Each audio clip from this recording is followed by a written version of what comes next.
Look, if a truck rolled up onto your foot at the same time that your toddler asked you to give him some bunny crackers, you're probably not going to be real patient at that time. You're probably going to scream, "Look, it's not time for bunny crackers right now," because you're in severe pain. Your body is dealing with what it's viewing as an emergency. Now, if somebody watched you react to your kid when they asked with bunny crackers and they didn't see that there was a truck on your foot, they might say, "Wow, that guy's really got a short temper." But if somebody's looking at your foot like, "Yeah, well, why wouldn't he scream at his kid? He's got a truck on his foot." So this is what can happen when someone has a really short temper. It's really not a personality thing. There's usually things going on with the physiology that are making this happen.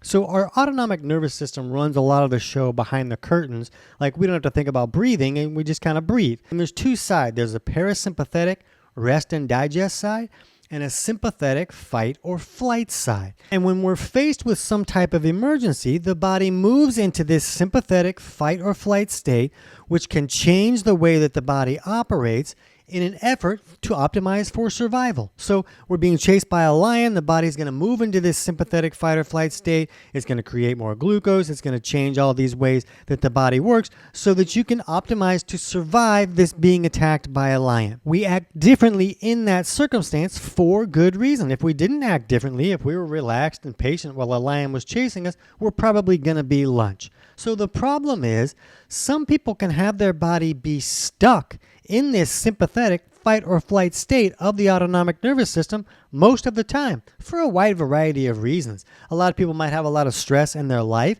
so their body just gets kind of pushed into this sympathetic state and can get stuck there.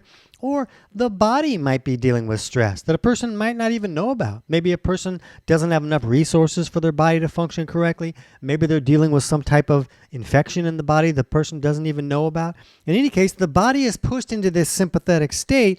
So when a person is presented with some type of stress that might be a small stress, maybe it is just this toddler asking for bunny crackers 5 times in a row, but that's still a stress.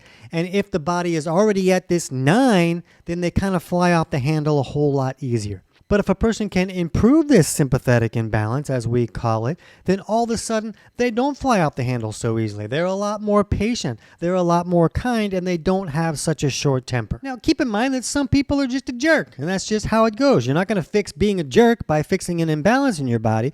But if you feel like you have a short temper and you kind of feel like, "Man, I wish I didn't have such a short temper," you can look at your physiology and see if your body might be stuck in this sympathetic state. So if you want to understand this a little bit more and how to figure this out, you can click on the link on the screen, in the pinned comment, or in the description of this short for our full video on why do I get mad so easily.